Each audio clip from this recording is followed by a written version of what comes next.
And now we're going to start in Arlington. And I don't know if you actually checked these games out or not. Maybe you missed it, but trust me, you didn't miss anything. There was no drama. No drama at all. The old Texas two-step lopsided combined score, 16-2. The combined final. The Rangers poleaxed the Orioles 7-1. They become the first team to punch their ticket to the Final Four of Major League Baseball. Congratulations. They did not cut down the nets. Texas, they will play either the cheating A-holes or the Twins in the American League Championship Series. It looks now like, for now, it'll be an all-Texas affair as Houston sucker punched Minnesota 9-1 in the first leg of the doubleheader. Unpunished cheaters now have a 2-1 lead in the best-of-5 set. I'm sure that makes the boys at Major League Baseball very happy. They don't seem to have a problem with that franchise. The better story is in the losing locker room. So we're going to start with the 101-win Baltimore baseball team, who have now been eliminated. Head to Cancun, boys. Your season is over. That's it. 3 games and you're done. So let us discuss the question which everyone's been chatting about the last couple days. Will Major League Baseball revisit its playoff format after the Orioles have vanished so quickly after such a magical season in Maryland? So my thoughts on this, I've got Joe Rogan, Vinyl Record, and The Great Gatsby. And we will combine all of these things together, and we are going to prepare for sports radio battle. That's what we're preparing for. So, it is going to take more than just the Orioles exiting stage left. Now, this being our Wednesday show, if tonight the Dodgers go flatline against the D-backs, and by all accounts that's where this is headed, then that'll crank up the noise a couple of decibel points if the Dodgers do go flatline. And the Braves are no lock to beat the Phillies. The Braves were pretty morbid for the first 6 innings of that game against Philadelphia, and it wasn't until Trey Turner opened the door with his defensive miscues that allowed the Atlanta Braves to come back. But Major League Baseball, if that happens, if the Dodgers are eliminated or the Braves or both in the divisional round, baseball is going to have a blue ribbon panel. I can see it now. I am a distant relative of Nostradamus, friend of Nostradamus. I can see it right now. Major League Baseball is going to put one of these hokey blue ribbon panels together, and they're going to say, wait a minute. We have to do something for these 100-win teams, and we can't have them pull the Houdini. So what can be done? I'm glad you asked. I would now like to activate the MALLER think tank. Now, very rarely do we activate the MALLER think tank. It has to be extreme for us to activate the MALLER think tank. I am activating the MALLER think tank. If you have a problem, you have to come up with a solution to the problem, and who better than the MALLER think tank? So I've got proposals. I've got 2 proposals for you. Now, the first one, get rid of the buy. Just get rid of the buy. Buy. Just like that. Buy. All right? Everyone plays.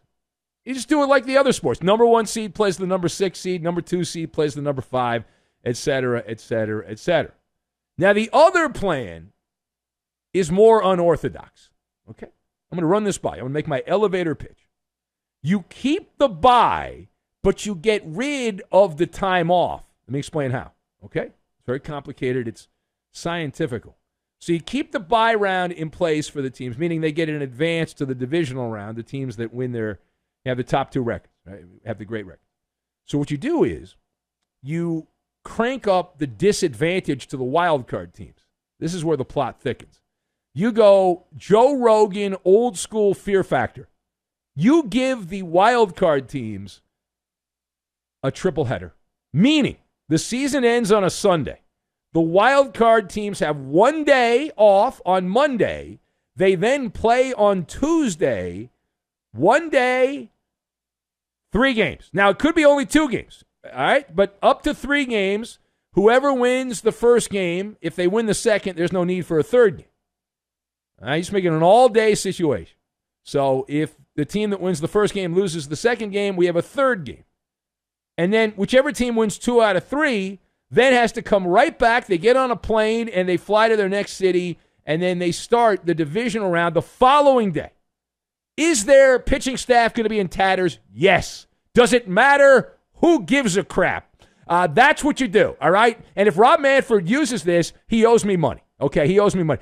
So that the top teams would then, under this scenario, only have Monday and Tuesday off. They'd have 2 days, and boom, right back at it on a Wednesday. So I don't want to hear any bitching about, oh, we have so much time. Because I will guarantee you, when the Dodgers are eliminated, and the way they're going to be eliminated, you're going to hear, oh, it's not fair, it's not right, we got to do something. Shut up, okay? I don't want to hear it. All right, now, turning the page.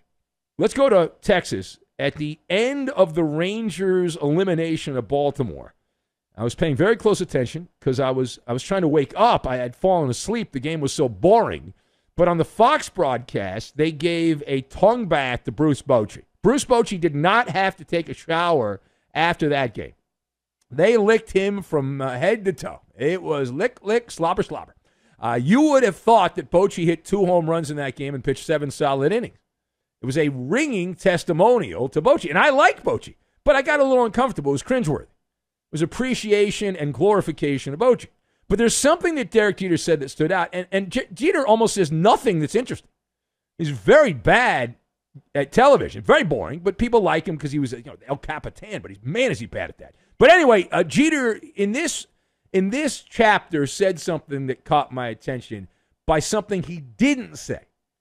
Now, I am paraphrasing because, again, I was trying to wake up while I was sleeping. But as I remember it, Jeter said, when talking about Bochy, it starts with an organization trusting a manager to do their job, or why even hire a guy or the guy, right?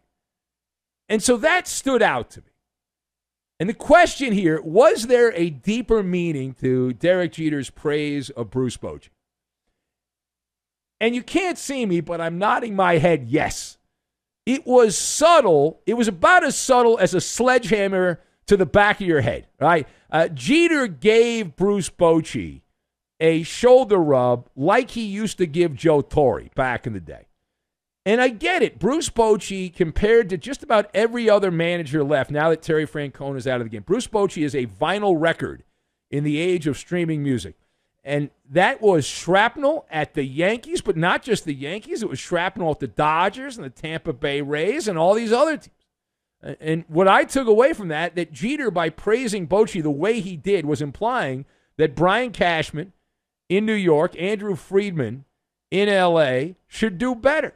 That they're just hiring these sock puppets, and these managers don't do anything other than follow a 3-ring binder. Now, am I reading too much into this? Absolutely not. It's hard to argue with that line of thinking. It is the epitome of frustrating, and it works during the regular season. It doesn't seem to work all that often in the postseason. Now, the last word here. In Minnesota, the Twins, they got lost out in the wilderness. I think they must have gone fishing on Lake Minnetonka. They didn't make it to the ballpark in time. What a terrible, God, man. I thought I was watching the Dodgers. Maybe Dave Roberts was managing the Twins the way they played in this game. Maybe Kershaw came in there to pitch instead of Sonny Gray. But they didn't show up against the cheaters from Houston. And I thought the fans actually put a better effort in than the players. How embarrassing is that if you're a Twins player? Your fans did a better job than you. The fans attempted to rattle the a-hole starting pitcher, Christian Javier, by counting down the pitch clock because he milks the clock. And they were doing that in the Game 3 there that was lopsided. And a spoiler alert, now it didn't work, okay? It didn't work. In fact, Javier said he used it in his favor, he said. He told the media after a 9-1 clock cleaning of the Minnesota baseball team. He said, at that point, I stopped paying attention to the clock because they were counting, and I just paid attention to the catcher. So what's the lesson for the Twins fans going forward in future playoff games to rattle the opposing pitcher? All right, so this is kind of simple here. It's not that hard. You need to make the necessary adjustments from one fan to another. So I'd like to help out my brothers and sisters in Minnesota, the fine people there who came out. We had a great turnout at the MALLER meet and greet there at the Mermaid earlier this year. I got a speeding ticket on my way to the Mermaid. That was my souvenir from the Twin Cities. One of your fine police officers there gave me a speeding ticket. Anyway, here's my advice.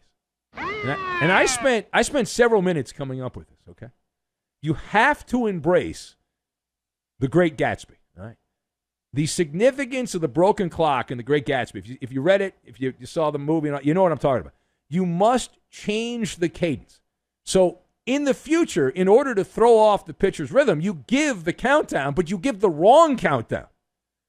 You push the clock ahead, right? It's like we're in radio, and ever since Janet Jackson showed her boobies years ago, we have a long delay because of Janet Jackson's boobs many years ago.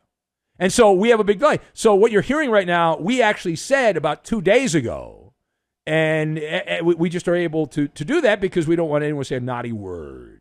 So anyway, to throw the pitcher's rhythm off, you have to give the wrong countdown. It's very hard to get people to do that because they're probably looking at the clock. But in order to cause turbulence at future Twins playoff games, you must, if the clock's at 15, say it's at 11. Go 11, 10, 9, and you'll be 4 seconds ahead of the actual clock, and you can screw it up. You can screw the pitcher up, or you can go vice versa and go long on that. But either way, it works.